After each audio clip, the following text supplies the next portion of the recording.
I decided to attend my daughter's engagement dinner dressed like a homeless woman. When her fiancé's mother saw me, she actually gasped and whispered to the waiter, "Please seat her at the far end of the table." What she didn't know was that I'd dressed this way on purpose, to see exactly how cruel people become when they think you have nothing. And trust me, by the end of that night, she learned a lesson she'll never forget. Hello, my dear listeners. Thank you for being here. If you enjoy stories like this, please subscribe to the channel and hit that like button. I always find it fascinating to read which cities and countries you're listening from, and if you've lived through something like this, so don't hesitate to write a comment. Now please get comfortable. Happy listening. Let me tell you who I really am. My name is Judith Caldwell. I'm 62 years old, and for 35 years, I served as a federal judge in the United States District Court. I presided over cases involving corporate fraud, organized crime, civil rights violations, cases that made national headlines, cases that changed laws, cases that sent powerful people to prison. I retired 3 years ago with a pension that most people would consider obscene, investments that had grown quietly over decades, and a reputation that opened doors I never needed to walk through. But my daughter Natalie never knew any of this. Not because I hid it maliciously, but because I wanted her to build her own life, earn her own achievements, stand on her own merit. I wanted her to become a lawyer because she loved justice, not because her mother was a judge. I wanted her to struggle, learn, grow the way I had, so I lived simply. A modest townhouse in a middle-class neighborhood. Used cars, clothes from department stores. No designer labels, no country club memberships, no showing off. To Natalie, I was just Mom, a retired government worker with a small pension. Someone who'd done okay but nothing spectacular. Someone who'd raised her alone after her father died, who'd worked hard, who'd made ends meet. She had no idea that the small government pension was actually $180,000 a year.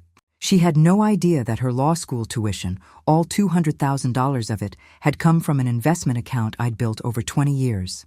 She had no idea that the townhouse she thought was mortgaged was paid off in full, or that I owned 2 rental properties that generated another $60,000. Annually, I let her believe I was ordinary, average, nothing, special, and I watched carefully to see what kind of woman she'd become without the cushion of knowing. Her mother had money. She became everything I'd hoped for. A civil rights attorney working for a nonprofit, fighting for people who couldn't afford lawyers, winning cases that mattered more than they paid. I was proud, so incredibly proud, until she brought Trevor Ashford home 6 months ago. Trevor was 38, 5 years older than Natalie. Handsome in that polished way that comes from expensive grooming, perfect teeth, tailored suits, hair styled by professionals who charged $200 per cut. He worked in private equity, a term he used often but never really. Explained, he drove a BMW, he wore a Rolex. He talked about deals and acquisitions, and portfolio optimization in ways that sounded impressive but meant nothing, and he treated my daughter like an accessory. I saw it immediately. The way he'd interrupt her mid-sentence. The way he'd correct her in front of others. The way he'd make decisions without asking her opinion, then frame it as taking care of her. But Natalie was in love, or thought she was. And when Trevor proposed 3 months ago with a ring that cost more than her annual salary, she said yes. That's when I met his parents, Helen and Philip Ashford. Old money from Connecticut. The kind of people who still use terms like good breeding and proper society without irony. Helen was 60, thin as a rail, with the kind of skeletal elegance that comes from decades of disciplined eating and personal trainers. Her blonde hair was pulled back so tightly it looked painful. She wore pearls, always pearls, and dresses that cost more than most people's monthly rent. Philip was 65, silver-haired, with the ruddy complexion of someone who drank expensive scotch daily. He wore suits that were custom-made in London, spoke in that affected mid-Atlantic accent that rich people adopt, and had perfected the art of looking at people as if they were beneath him. They came to meet the bride's family one Sunday afternoon at Natalie's apartment. I dressed simply, khakis and a cardigan, and brought homemade cookies. Helen looked at the cookies as if I'd brought roadkill. "How?" "Homemade," she said, the word dripping with disdain. "Trevor, darling, where should we put these?" "The kitchen is fine, Mother," Trevor said, not even looking at me. We sat in Natalie's living room, her modest, rent-controlled apartment, with its IKEA furniture and law books piled everywhere. Helen's eyes swept the space with barely concealed horror. "Natalie." "Dear," she said, her voice honey-sweet and poisonous, "once you're married to Trevor, you won't have to live like this anymore. We'll help you find something more appropriate." "I like my apartment," Natalie said quietly. "Of course you do, darling. But there's a difference between what we're accustomed to and what we aspire to." Helen smiled at me. "I'm sure your mother did her best with what she had." There it was. The first cut, subtle but deliberate. Philip cleared his throat. "So, Judith, Trevor tells us you're retired from government work. What did you do exactly?" "I worked in the federal court system," I said carefully. "Ah, clerical work?" Helen asked. I could have corrected her. Should have, probably. But something stopped me. Some instinct born from 35 years of watching people reveal themselves. "Something like that," I said. Helen nodded sympathetically. "Government work is so stable. Not terribly lucrative, but stable. That's important for people who need security. People who need security. Translation, people who couldn't make it in the real world." The conversation continued in that vein for an hour. Helen and Philip talking about their vacation home in Martha's Vineyard, their country club, their circle of friends, all delivered with the underlying message that they were better, richer, more important than everyone else in the room. And when they left, Helen hugged Natalie and whispered, loudly enough for me to hear, "Don't worry, darling. Once you're part of our family, you'll never have to worry about money again. We'll take care of everything," as if Natalie were marrying up from poverty, as if I had failed to provide for my daughter, as if we needed their charity. I said nothing. Just smiled, waved goodbye, and went home to my modest townhouse. But something had crystallized in my mind. A plan, a test.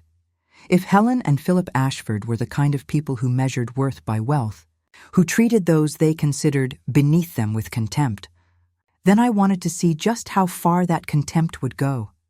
I wanted to see their true faces. So when the invitation came for the engagement dinner, a formal affair at the Harbor Club, one of the most exclusive restaurants in the city, I made my decision. I would attend dressed as exactly what they thought I was. A poor, struggling woman barely getting by. I would give them every opportunity to show me who they really were, and then, if necessary, I would destroy them. The day of the engagement dinner, I went to a thrift store. I found a shapeless gray dress that hung on me like a sack. The kind of thing that screamed, "I gave up on looking nice years ago." The fabric was polyester, cheap wrinkled despite being on a hanger. It had probably cost $8 new. I paid $3 for it. I found shoes, old orthopedic-looking things with scuffed toes and worn heels. The kind of shoes that said, "My feet hurt and I can't afford better." I grabbed a faded canvas tote bag with a broken zipper, the kind you'd get free from a public radio pledge drive 15 years ago. At home, I pulled my gray hair back in a messy bun. No makeup, no jewelry except for my plain wedding band, the one my late husband had, given me 40 years ago when we were law students with no money. I looked in the mirror. I looked poor, defeated, forgettable, perfect. Took a bus to the Harbor Club. I could have driven. But the 20-year-old Honda Civic in my garage would have been too nice. A woman dressed like this would take public transportation. The Harbor Club was exactly what I expected. Soaring ceilings, crystal chandeliers, waiters in tuxedos, the kind of place where the menu doesn't list prices, because if you need to ask, you can't afford it. I walked through the massive doors feeling the eyes of everyone on me. The hostess's smile faltered when she saw me. "Can I help you?" Her tone suggested she thought I'd wandered in by mistake. "I'm here for the Ashford party," I said quietly, playing the part. "The engagement dinner." Her eyes widened slightly. "Of course. Right this way." I followed her through the restaurant. I could feel people staring. Women in designer dresses looking at my thrift store polyester with poorly concealed disgust. Men in $1,000 suits glancing at my worn shoes and looking away quickly. And then I saw them. The private dining room at the back, windows overlooking the harbor. A long table set with what looked like Waterford crystal and Wedgwood china. Natalie stood near the windows in a beautiful navy dress, talking to Trevor. She looked nervous, excited, happy. Trevor looked like he always did. Perfect hair, perfect suit, perfect watch gleaming on his wrist. And there, already seated at the head of the table like royalty, were Helen and Philip Ashford. Helen wore an emerald green dress that probably cost more than my monthly pension. Her pearls were real, 2 strands perfectly matched. Her hair was styled in an elaborate updo that had definitely required a professional. Philip wore a dark suit that had been tailored to his exact measurements, a pocket square that matched his tie exactly, and an expression of supreme self-satisfaction. They saw me at the same moment. Helen's mouth actually fell open. Philip's eyes widened, then quickly narrowed. I watched Helen lean over to whisper something to Philip. He nodded, his expression hardening. Natalie saw me and smiled, waving me over. "Mom, you made it!" She hugged me, and I could feel her stiffen slightly as she registered my clothes, my appearance. But to her credit, she said nothing, just squeezed my hand and led me to the table. "Everyone, my mom is here," Natalie announced. Trevor glanced at me, and I saw something flicker in his eyes. Was it embarrassment, disgust? He recovered quickly, forcing a smile. "Judith, good to see you." No hug, barely a handshake. Helen stood up, her movements stiff. "Judith, how nice of you to come." Her eyes raked over my dress, my shoes, my bag. I hope the bus ride wasn't too difficult. There it was. The first strike. How did she know I'd taken the bus? Because she assumed. Because people like me, in her mind, took buses. "It was fine," I said quietly, playing my role. "Only had to transfer once." Philip stood as well, offering his hand. His grip was weak, quick, dismissive. "Judith, please, sit down." The seat they'd saved for me was at the far end of the table, as far from Helen and Philip as possible. Next to Natalie, who immediately sat beside me. And across from Trevor, the message was clear. "You're invited, but you're not really part of this." A waiter appeared with menus, heavy leather-bound things with golden tassels. Helen spoke before anyone could open them. "Judith, I took the liberty of pre-ordering for everyone. I hope you don't mind. It's just easier that way." Translation: "I don't trust you to order appropriately." "That's very thoughtful," I said, keeping my voice soft, meek. Helen smiled. "I ordered you the chicken. It's the most economical option. And perfectly lovely. Economical, not delicious. Not recommended. Economical. Because she assumed I was worried about the cost, even though this was their dinner, their treat." Philip opened a bottle of wine, something French with a label I recognized from my own collection at home. $400 per bottle, minimum. He poured generous glasses for Helen, Trevor, and himself. When he got to Natalie, he hesitated. "Are you sure you want wine, dear? We're celebrating, after all." "This is quite expensive." Natalie blinked. Yes, thank you." He poured her half a glass. When he got to me, he stopped entirely. "Would you prefer water, Judith? This particular wine has a rather refined palate. Not everyone appreciates it." I understood what he was really saying. "You're not sophisticated enough for this wine. Water is fine," I said quietly. The waiter brought me tap water in a simple glass. While everyone else had sparkling Pellegrino, Helen raised her wine glass. A toast. To Trevor and Natalie, to their future together, and to the merging of our families. Everyone raised their glasses. Mine was conspicuously different. Tap water in plain glass versus wine in crystal. Helen smiled at me. "Judith, we're so pleased that Natalie has chosen to marry into our family. Trevor will provide her with the kind of stability and security that's so important. The kind of life every mother wants for her daughter." The implication was clear. The kind of life I hadn't been able to give her. "I'm very happy for them," I said. "Of course you are," Helen continued. "Every mother wants to see her daughter taken care of, especially when circumstances have been challenging." "Mother," Trevor said quietly, a warning in his voice. But Helen wasn't finished. "I'm sure you did your absolute best, Judith. Raising a daughter alone, on a government pension. It couldn't have been easy." "It wasn't," I agreed. "But we managed." Clearly, Helen's eyes swept over Natalie. "She turned out remarkably well, considering." "Considering what?" "Considering she had a poor mother? Considering she didn't grow up with country clubs and Martha's Vineyard summers?" Philip jumped in. "What's important is that Natalie's struggles are over now. She won't have to work for that little nonprofit anymore, scraping by on what they pay her. Trevor has already set up an account for her. Haven't you, son? Trevor shifted uncomfortably. Dad, we've talked about this. Natalie wants to keep working.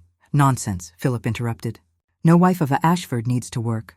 It's unseemly. I watched Natalie's face. She was biting her lip, clearly wanting to say something but holding back. Helen patted her hand. Darling, your father-in-law's right. You've done your charity work, made your point, proven you have a good heart.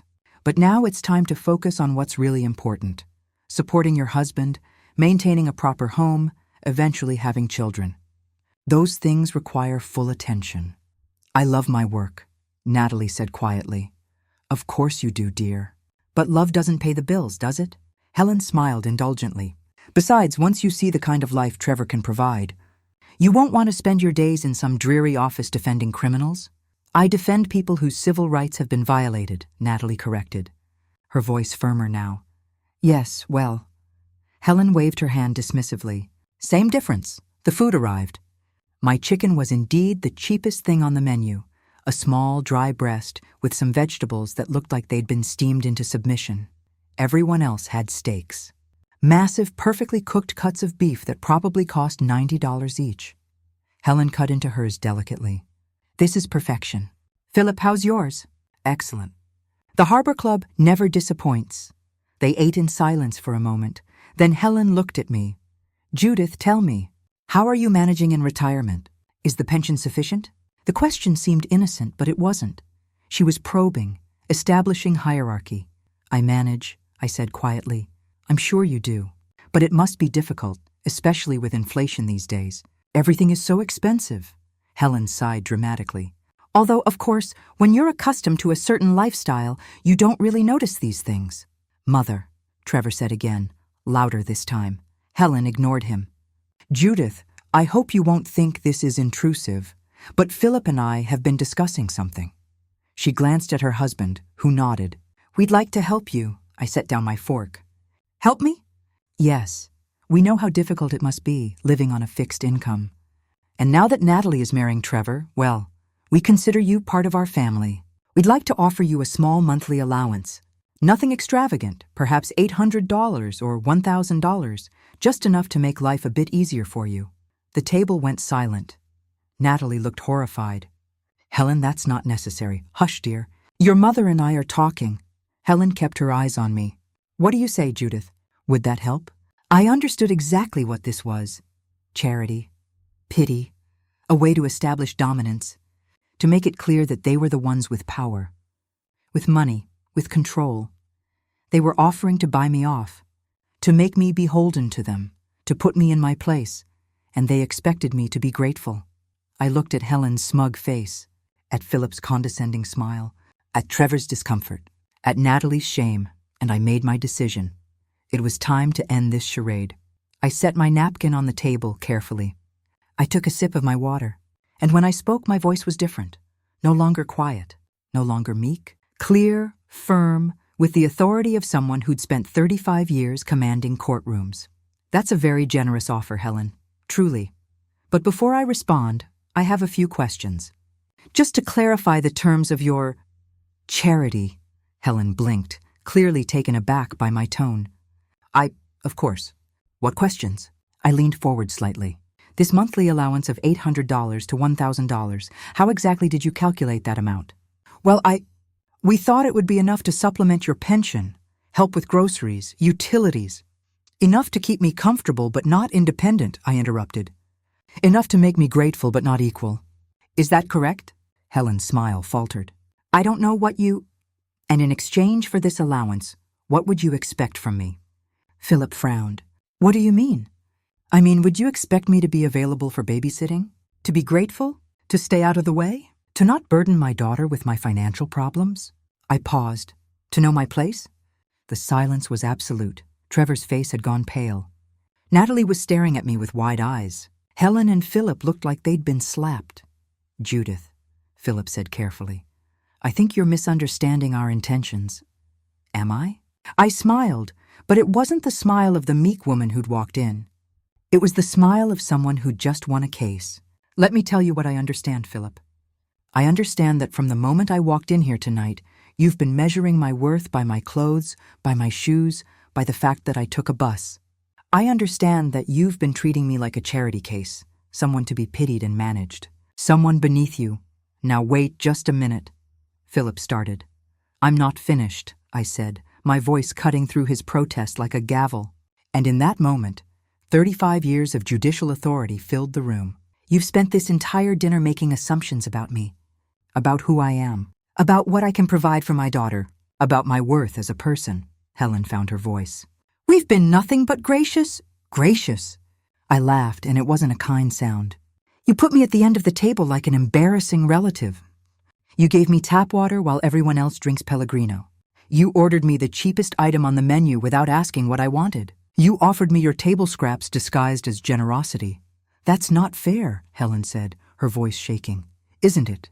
Then tell me, Helen, when you offered me that monthly allowance, was it out of genuine concern for my welfare?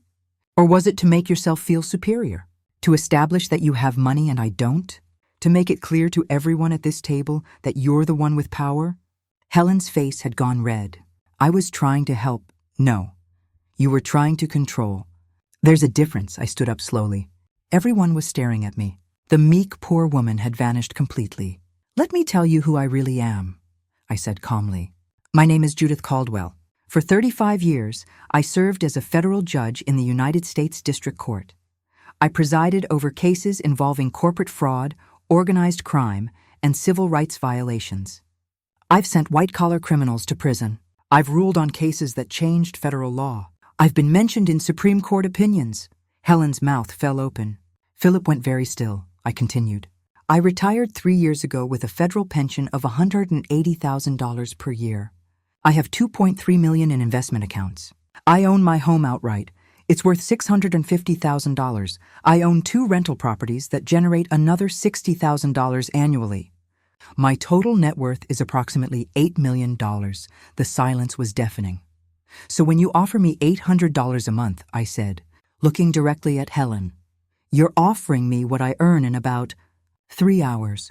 When you ordered me the cheap chicken to be economical, you were trying to save me money I don't need to save. When you assumed I was poor because of how I dressed, you revealed exactly who you are. Trevor had his head in his hands. Natalie was staring at me with her mouth open. Why? Natalie whispered. Why did you never tell me? I looked at my daughter with love. Because I wanted you to become who you are without depending on me. I wanted you to work hard, to earn your achievements, to value people for who they are, not what they have. I wanted you to learn that character matters more than bank accounts. I turned back to Helen and Philip. I came here tonight dressed like this because I wanted to see how you'd treat someone you considered beneath you. Someone poor, someone without status. And you showed me exactly who you are. Philip found his voice, but it was weaker now. You deceived us. I tested you, I corrected. And you failed spectacularly. You treated me with contempt because you thought I was poor. You offered me charity to establish dominance. You measured my worth by my clothes and found me lacking. And that tells me everything I need to know about your character. Helen was trembling with rage and humiliation. You had no right. I had every right. I'm the mother of the woman your son wants to marry. I needed to know if he came from the kind of family who would treat my daughter well, who would respect her choices, who would value her for who she is. I looked at Trevor, who couldn't meet my eyes, and now I know the answer. The waiter who'd been hovering near the doorway took one look at the scene and quietly disappeared. Smart man. Helen recovered first, her shock transforming into indignation. This is outrageous. You deliberately made fools of us. No, I interrupted calmly. You made fools of yourselves. I simply gave you the opportunity. Philip slammed his hand on the table, making the crystal jump. We invited you into our family, offered you help, treated you with kindness. Kindness? I raised an eyebrow, and I could feel that old courtroom authority settling over me like a familiar cloak. Let me read back your words, Philip. You said my daughter's struggles are over now because she won't have to scrape by anymore. You called her work charity and unseemly. You implied that I failed as a mother because I couldn't provide her with your kind of wealth. Is that your definition of kindness? You're twisting everything, Helen said, but her voice had lost its certainty. I'm a federal judge. I've listened to testimony for 35 years. I know exactly what was said and what was meant. I pulled out my phone. And if you'd like, I can play back the recording. That wasn't true. I hadn't recorded anything. But the bluff worked. Helen went pale. You recorded us? Trevor finally spoke, his voice hollow. I'm simply pointing out that words matter. Tone matters. Intent matters. I looked at each of them in turn. And everything you've said tonight has revealed your true intentions. Natalie stood up suddenly, her chair scraping against the floor. Mom, why didn't you tell me? About any of this? About your career, your money, Because I needed you to find your own path, I said gently. Do you remember when you got into Yale Law School? She nodded, tears forming in her eyes. You cried because you didn't think we could afford it. You talked about taking out massive loans, working 3 jobs. Do you remember what I told you? You said we'd find a way, that we'd make it work, and we did.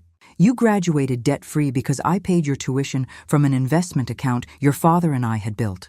But I let you believe we were struggling because I wanted you to value that education, to work hard, to appreciate what you had. I paused. Did it work? Natalie was crying openly now. I graduated top of my class. I worked my ass off because I thought I had to make it worth the sacrifice. You did. Not for me, I could afford it, but for yourself. You became an excellent attorney because you earned it, not because it was handed to you. Helen found her voice again, this time with a desperate edge. This is all very touching, but it doesn't change the fact that you came here under false pretenses. You lied to us. I wore inexpensive clothes, I corrected. I took public transportation. I didn't correct your assumptions. That's not lying, Helen. That's allowing you to reveal your character. It's entrapment, Philip said.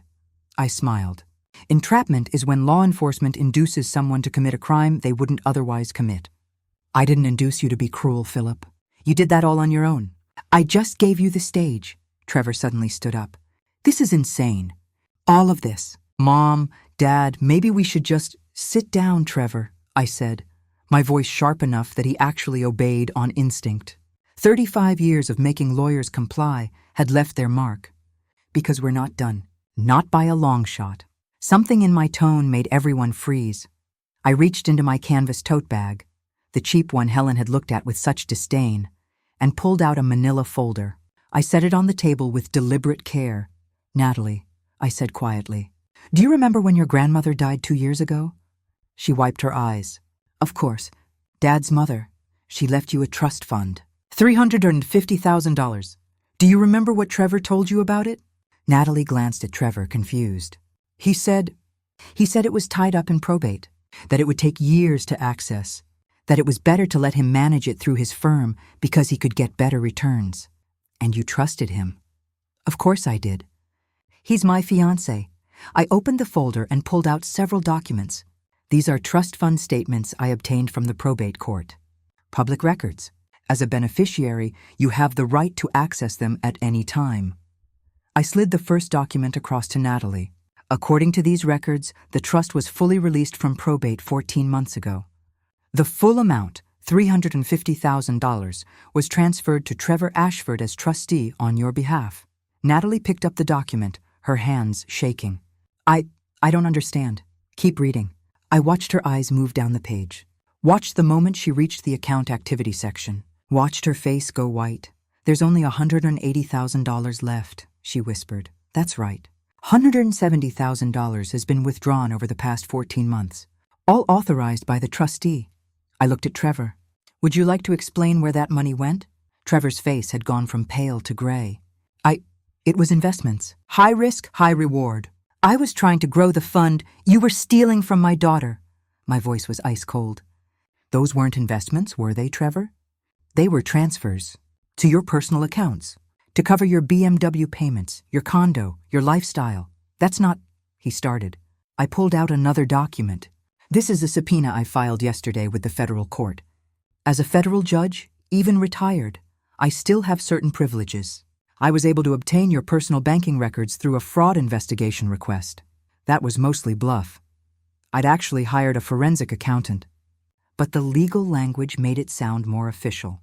These records show 15 transfers from Natalie's trust fund to your personal checking account.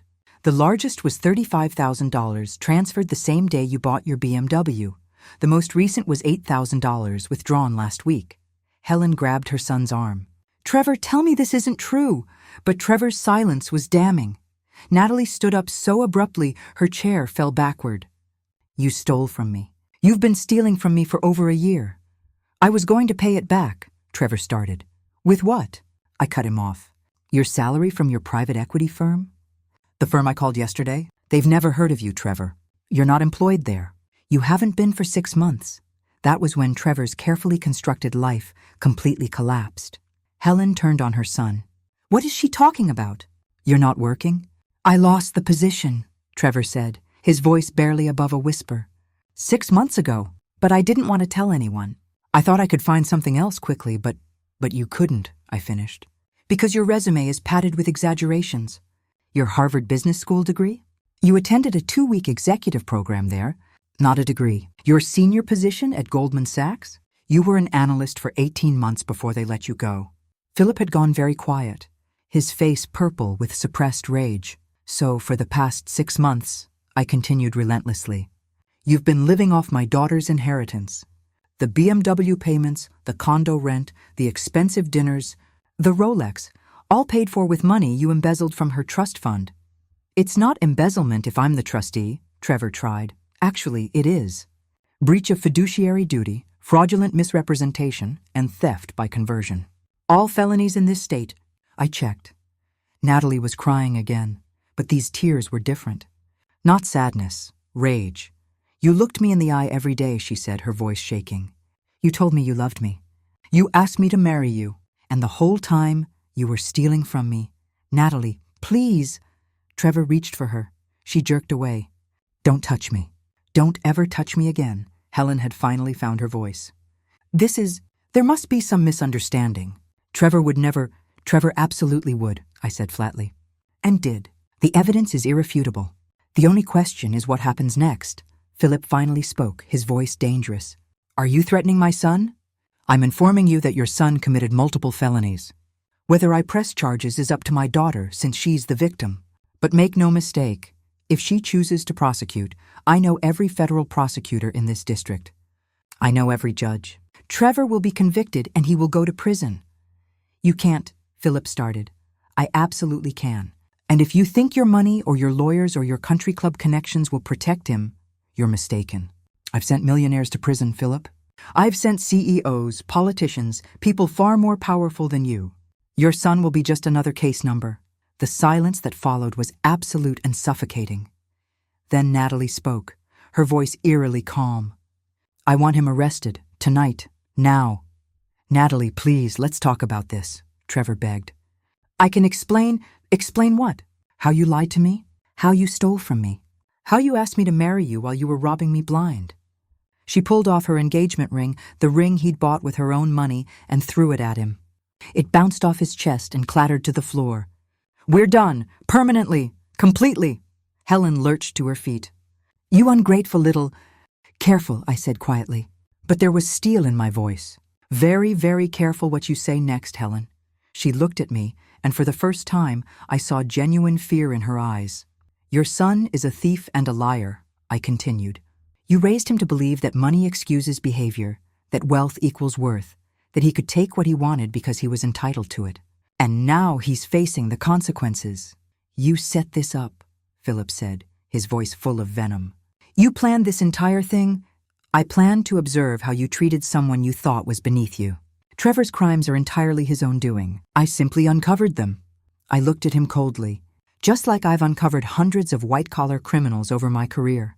You all think you're so clever, so untouchable. But you always leave a trail. Trevor had his head in his hands. Helen was crying, tears of rage and humiliation. Philip looked like he might have a stroke.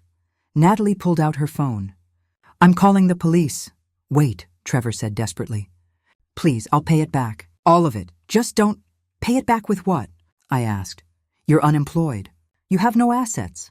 Your BMW is leased. Your condo is rented. Even the Rolex, let me guess, purchased with Natalie's money. His silence was confirmation. You have nothing, I said flatly, because you are nothing. Just a facade, an empty suit pretending to be successful while stealing from the woman who loved you. Natalie was already dialing. I want to report a theft, embezzlement, multiple counts. Trevor stood up, stumbling slightly. Natalie, please, I love you. You don't love me, she said, her voice breaking. You loved my inheritance. You loved what you could take from me, but me? You never saw me at all. The waiter appeared again, this time with the restaurant manager, a distinguished-looking man in his 60s.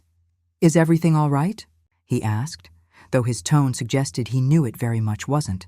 We need to call the police, Natalie said. The manager's eyebrows rose. The police? My fiancé, ex-fiancé, embezzled $170,000 from my trust fund. My mother has evidence. We need to file a formal complaint. The manager looked at me. I nodded. It's true. I have documentation. Of course. I'll have my staff call immediately. He looked at Trevor with barely concealed disgust. Sir, I'm going to have to ask you to remain here until the authorities arrive. Trevor sank back into his chair, completely defeated. Helen grabbed her purse. We're leaving. Right now. I wouldn't advise that, I said calmly. Leaving the scene might be construed as aiding and abetting. And given that some of Natalie's money went to pay for Trevor's lifestyle that you benefited from through dinners and gifts, you could potentially be considered accomplices. That stopped them cold. We didn't know, Philip said quickly. Didn't you? I pulled out another document. This is a credit card statement for a dinner at Le Bernardin in New York. $2,400 for 4 people. Trevor paid. Do you remember that dinner, Helen? You were celebrating your birthday. Helen's face went white. That was my money, Natalie said, her voice hollow. My grandmother's money. Money meant for my future. And you spent it celebrating yourself. We didn't know where the money came from, Helen tried. Didn't you wonder how your unemployed son was affording $2,400 dinners? Didn't it occur to you to ask? I shook my head. Or did you just not care because you were benefiting? The police arrived surprisingly quickly. 2 officers, one older and seasoned, one younger and earnest. Someone called about an embezzlement? The older officer asked. Natalie stepped forward. I did. My name is Natalie Caldwell. I'm an attorney with legal aid. This man, Trevor Ashford, was the trustee of my inheritance. He stole $170,000 over 14 months. The officer pulled out a notepad. That's a serious allegation. Do you have evidence? I handed him the folder. I'm Judith Caldwell, retired federal judge. District Court. These documents show the trust fund transfers, Trevor's personal bank records, and a forensic accounting of where the money went. The officer's demeanor changed immediately when he heard federal judge. He took the folder carefully, scanning the documents. This looks pretty clear-cut, he said to his partner. Then to Trevor. Sir, I'm going to need you to come with us to the station. You have the right to remain silent. As the officer read Trevor his rights, Helen finally broke down completely. Not crying, screaming. This is your fault, she shrieked at me. You destroyed my son. You came here tonight just to ruin us. I came here tonight to see who you really were, I said quietly. Your son destroyed himself by committing crimes. You destroyed yourself by treating people with contempt. I simply held up a mirror. Philip grabbed his wife's arm. Helen, stop. We need to call our attorney. But Helen wasn't done. You vindictive bitch. You set this trap, Mrs. Ashford, the older officer said firmly. I suggest you stop talking. Anything you say can be used against your son in court. That finally silenced her. As the officers led Trevor away in handcuffs, he looked back at Natalie one last time. I'm sorry, he said. I really am. So am I, she replied. Sorry I ever met you. After they left, the restaurant manager approached apologetically. I'm so sorry for this disruption. Of course, there will be no charge for the evening. Actually, I said, pulling out a black American Express card from my canvas bag, I'd like to pay. For everything, including whatever the Ashfords pre-ordered. The manager took the card carefully. His eyes widened slightly when he saw the name. You're Judge Caldwell. I've read about your cases. It's an honor to have you here. Even after all this drama? I asked wryly. Especially after all this drama. If half the people who dined here had your integrity, the world would be a better place. After he left with my card, Natalie and I stood alone in the private dining room. The remains of the dinner, the expensive wine, the untouched steaks, the cheap chicken I'd been served, still sat on the table, a monument to the evening's revelations. Natalie looked at me with eyes that were lost, betrayed but also grateful. Mom, she whispered. How did you know? About Trevor? I sighed. I didn't. Not at first. But I had my suspicions, so I hired a forensic accountant 2 weeks ago to look into his background. I wanted to make sure he was good enough for my daughter. And he wasn't. He was a fraud in every possible way. The fake job, the embezzlement, the lies, all of it. I paused. But I didn't know if you'd believe me if I just told you. I needed you to see it for yourself. So the whole dressing poor thing was partly a test for the Ashfords and partly a way to observe Trevor under pressure. To see how he'd react when his mother-in-law appeared to be an embarrassment. I smiled sadly. He failed that test too. Did you notice he barely acknowledged me all evening? He was ashamed of you for having a poor mother. That tells you everything about his character. Natalie sat down heavily. I'm such an idiot. You're not an idiot. You're a woman who trusted someone she loved. That's not weakness, it's human. How am I supposed to face work on Monday? Everyone's going to know. My fiancé got arrested for stealing from me. I'm a lawyer, Mom. I'm supposed to be smart about these things.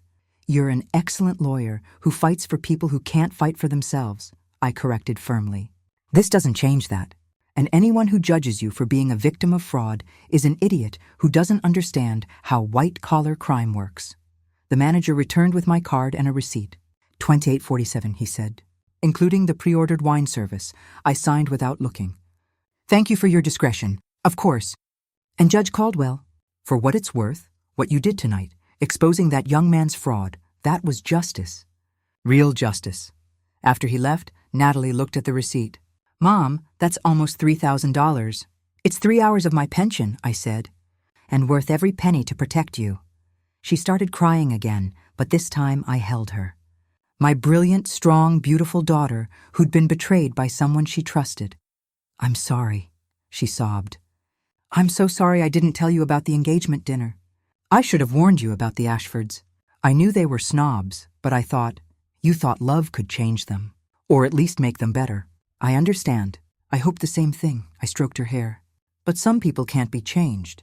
They can only be avoided. We stayed like that for a long moment, mother and daughter, in the ruins of what should have been a celebration. Finally, Natalie pulled back. What happens now? Now? Now you go home, get some sleep, and tomorrow you start rebuilding your life. Without Trevor, without his toxic parents, without anyone who measures your worth by a bank account. And the legal case? I know the prosecutor who'll handle this. Trevor will be charged with multiple counts of felony embezzlement. Given the amount and the duration, he's looking at 5 to 10 years in prison. Natalie nodded slowly. Good, he deserves it. He does. And Natalie, you deserve better. You deserve someone who sees your worth, who respects your work, who doesn't need you to change to fit their image. She smiled weakly. Like you and Dad? Exactly like that. Your father and I had nothing when we got married. 2 law students with massive debt. But we had respect, love, partnership, and we built a life together that was worth more than any bank account. I miss him, she whispered. So do I. Every day. But he'd be so proud of you right now. Standing up for yourself. Refusing to accept less than you deserve. We left the Harbor Club together, mother and daughter. Walking out into the cool evening air, and as we stood on the street waiting for a cab, Natalie suddenly laughed. What? I asked. You came to dinner looking homeless and left having paid almost $3,000 and gotten my ex-fiancé arrested. That's the most badass thing I've ever seen. I smiled. 35 years as a federal judge. You pick up a few skills. The cab arrived. As we got in, Natalie squeezed my hand. Thank you, Mom, for everything, for protecting me, for teaching me, for being who you are. You're welcome, sweetheart. That's what mothers do. As the cab pulled away from the Harbor Club, I looked back one last time at the place where I'd destroyed Trevor Ashford's carefully constructed lies. And I felt no guilt, no regret, only satisfaction. Justice, I'd learned over 35 years, isn't always loud. Sometimes it's quiet, methodical, and devastating, just like tonight. 3 days after the engagement dinner, I received a phone call from Helen Ashford. I almost didn't answer. The name flashing on my screen brought back the memory of her shrill voice in the restaurant, screaming that I'd destroyed her son, but curiosity and 35 years of listening to people try to justify their actions made me pick up Judith. Her voice was different, smaller. Please don't hang up. I'm listening. I need to talk to you. Face to face, please. There's a coffee shop near your home. Morgan's. Can you meet me there in an hour? Every instinct told me this was a terrible idea. But I'd spent decades evaluating risk, and Helen Ashford wasn't dangerous, just desperate. 1 hour, I said. And Helen? Come alone. If Philip is there, I'm leaving immediately. I understand. I arrived at Morgan's 15 minutes early, choosing a table in the back corner where I could see the entrance. Old habits from presiding over cases involving dangerous criminals. Always know your exits. Always see who's coming. Helen arrived exactly on time, and I barely recognized her. Gone were the designer clothes and perfect hair. She wore jeans, expensive ones, but still jeans, and a simple sweater. Her hair was pulled back in a ponytail, no pearls, no jewelry, except a wedding band. She looked 10 years older than she had 3 days ago. She sat down across from me without ordering anything. Her hands clasped tightly on the table. "Thank you for coming," she said quietly. "You have 15 minutes." She nodded, accepting the boundary. "Trevor was arraigned yesterday. They set bail at $200,000. Philip paid it, but the conditions are severe. House arrest. Electronic monitoring. He can't leave Connecticut." "I know. The prosecutor called me. Of course you know. You probably arranged it." "I didn't need to arrange anything. Your son's crimes speak for themselves." Helen flinched. "He's destroyed. Completely destroyed.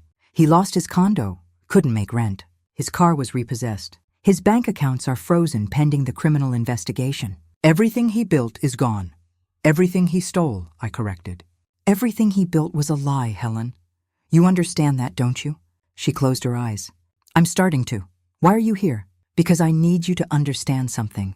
She opened her eyes, and they were red-rimmed, exhausted. "I need you to know that I didn't know.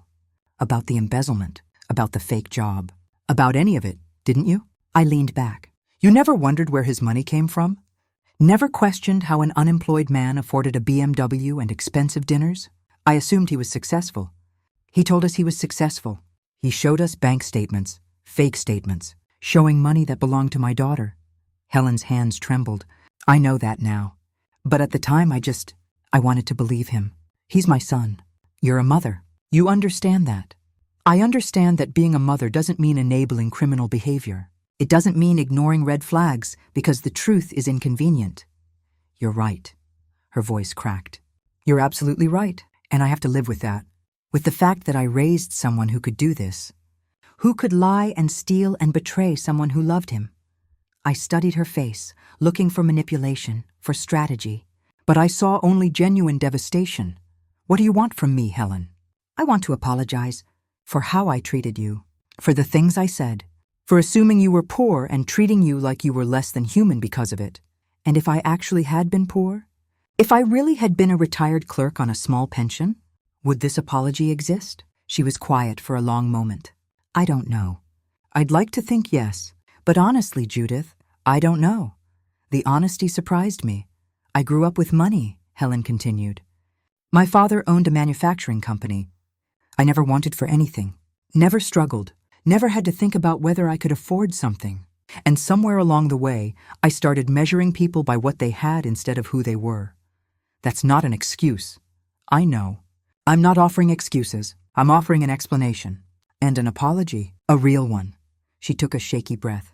"What you did that night, dressing the way you did, letting us reveal ourselves, it was cruel, but it was also necessary, because I needed to see who I'd become. Philip needed to see it. And Trevor? Trevor needed to face consequences for the first time in his privileged life. He's facing them now, yes. His attorney says he'll probably plead guilty. That with the evidence you provided, a trial would be suicide. He's looking at 7 years in federal prison. 6 to 8, most likely. With good behavior, maybe 5. Helen nodded numbly. Philip is furious. At me, at Trevor, at you. Mostly at himself, though he won't admit it. He keeps saying we should have raised Trevor differently. Taught him the value of work. Made him earn things instead of handing them to him. He's right, I know. She wiped her eyes. Our marriage might not survive this. Philip looks at me now like he doesn't know who I am. Like I'm a stranger who helped create a criminal. I should have felt satisfaction. This was justice. Watching the people who'd humiliated me face the consequences of their actions. But instead I felt something closer to pity. Helen, why are you really here? This isn't just about apologizing. She looked down at her hands. Because I need to know something. When you looked at Trevor that night, when you investigated him, when you uncovered everything, did you see anything worth saving? Any decency underneath the lies? The question caught me off guard. Why does that matter? Because he's still my son, and I need to know if there's a person in there worth fighting for. Or if I raised a monster. I thought about Trevor, about the way he'd interrupted Natalie, dismissed her work, stolen from her while claiming to love her, about the fake resume, the embezzlement, the lies upon lies. But I also remembered something else. A moment during the dinner, before everything exploded, Natalie had mentioned a case she'd won, getting a wrongfully terminated worker reinstated. And for just a second, I'd seen Trevor smile at her. Genuine pride before he'd caught himself and schooled his features back to superiority. I saw a man who'd been taught that worth equals wealth, I said carefully. A man who'd learned to value appearance over substance. A man who made terrible choices because he thought he was entitled to whatever he wanted. So, a monster, no, a criminal. There's a difference. Monsters can't be reformed. Criminals can, if they choose to do the work. Helen looked up hopefully. So there's a chance for Trevor? Maybe, if he serves his time, if he genuinely confronts what he did, if he spends years rebuilding himself into someone with actual character. Maybe, but that's on him, Helen. Not you, not Philip, him. And Natalie? Will she ever forgive him? Why would she? He didn't just steal her money. He stole her trust, her future, her ability to believe in people. Those wounds don't heal just because someone says sorry, Helen nodded slowly. I understand. I needed to hear it from someone who isn't emotionally involved. Someone who sees clearly. Then hear this too. You need to let him face the consequences. Don't hire expensive lawyers to get him off. Don't pull strings to reduce his sentence. Let him experience real accountability for the first time in his life. That's the only chance he has to become someone worth knowing. Philip won't agree to that.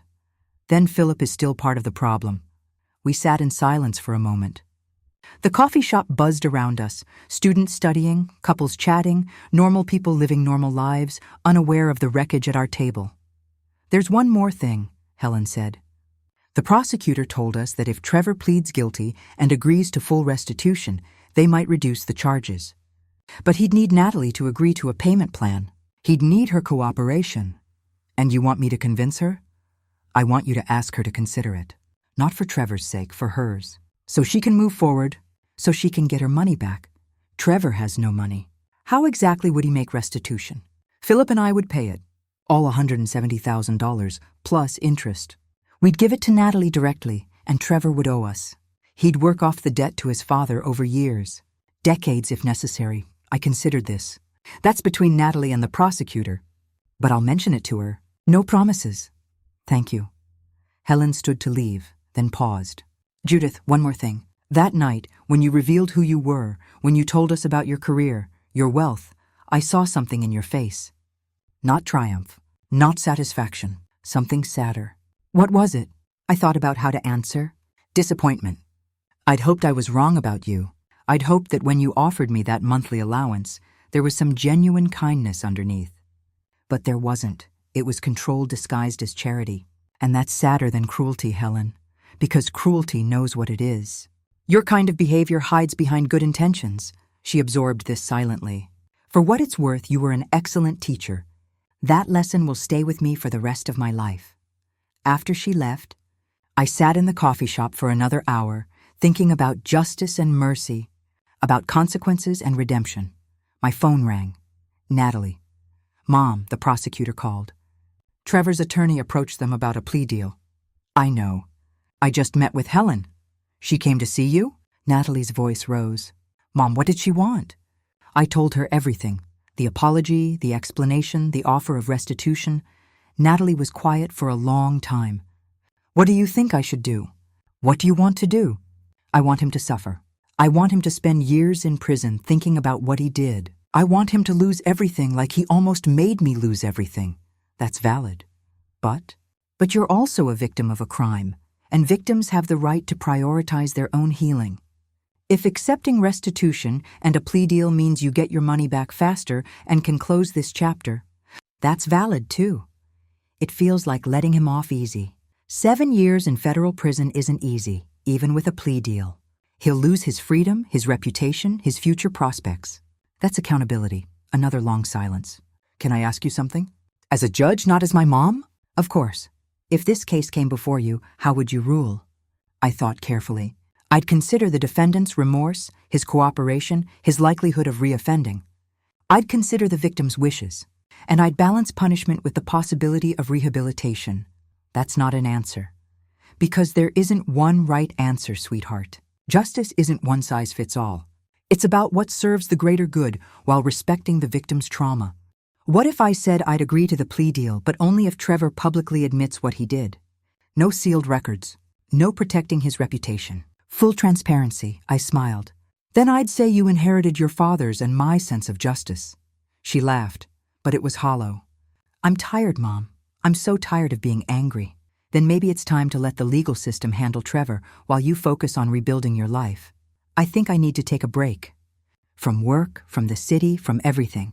Maybe visit Aunt Caroline in Oregon for a few weeks. That sounds like a good idea. Will you come with me?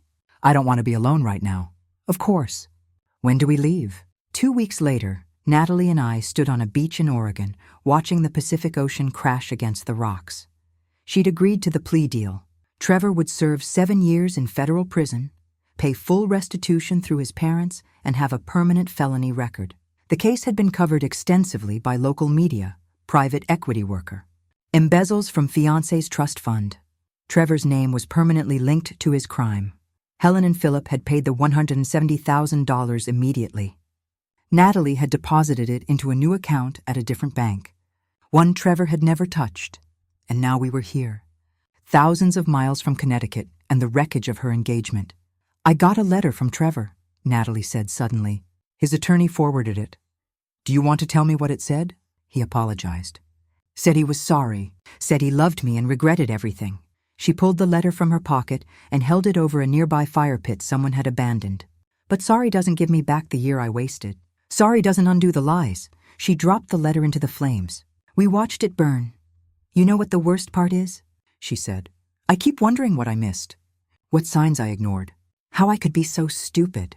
You weren't stupid. You were trusting. That's different. Feels the same? It's not. Stupidity is ignoring red flags. Trust is believing in someone's potential. You trusted Trevor because you saw something in him worth loving. That he failed to live up to that potential isn't your fault. It's his. She wiped her eyes. How did you know? About him? What made you suspicious? I thought back to the first time I'd met Trevor. Little things. The way he talked about his work but never gave specifics. The way he steered conversations away from his background. The way he seemed to have money but no clear source. As a judge, you learn to recognize when people are performing rather than being authentic. I should have seen it. You're a civil rights attorney, not a fraud investigator. Different skill sets. We walked along the beach in comfortable silence. Finally, Natalie spoke again. Mom, why did you really dress like that? The thrift store clothes, the bus ride, all of it. Was it just to test the Ashfords? Partly, but also to test Trevor. To see how he'd react when his future mother-in-law was an embarrassment. A man who truly loves you wouldn't care if your mother was rich or poor. He'd welcome her either way. And Trevor failed. Spectacularly. He barely acknowledged me all night. He was ashamed of you for having a poor mother. That told me everything. Natalie picked up a stone and threw it into the ocean. I want to hate you for not telling me sooner. For letting me get engaged to a criminal. You're allowed to feel that way. But I can't, because you saved me. If you'd told me your suspicions without proof, I wouldn't have believed you. I would have defended him. I would have chosen him over you. I know. That's why I had to do it this way. It was cruel. Yes. But necessary. Yes. She turned to me, tears streaming down her face. Thank you. For protecting me. For being smarter than me. For being willing to be the villain so I could see the truth. I hugged her tightly. You're not stupid, Natalie. You're human. We all want to believe the people we love are who they pretend to be. But character reveals itself under pressure. And Trevor's character was rotten underneath the expensive suits. What happens now? Do I just start over? You do what you've always done. You fight for justice. You work hard. You build a life that matters. And maybe, someday, you find someone whose character matches yours. Someone who doesn't need you to change. Someone who sees your worth, Like you and Dad? Exactly like that. We stayed in Oregon for 3 weeks. Natalie slowly came back to herself, the strong, brilliant woman who fought for people without voices. The woman who'd graduated top of her class. The woman who didn't need a man to define her worth. And I realized that this honest, genuine connection with my daughter was worth more than any verdict I'd ever delivered, any case I'd ever won, any amount of money in any account. This was real wealth. The kind that couldn't be embezzled or stolen or lost. The kind that lasted. If this story moved you, please don't forget to like and subscribe. Your support helps me continue sharing stories that uncover the hidden truths of everyday life. There are so many more untold stories waiting to be revealed. Thank you for being here. Now tell me, what would you have done if you were in their place? I'd love to hear your thoughts. Please share them with me in the comments below. On the screen, you can see 2 more life stories I strongly recommend. There are many more waiting on my channel. Don't forget to subscribe. See you in the next life story.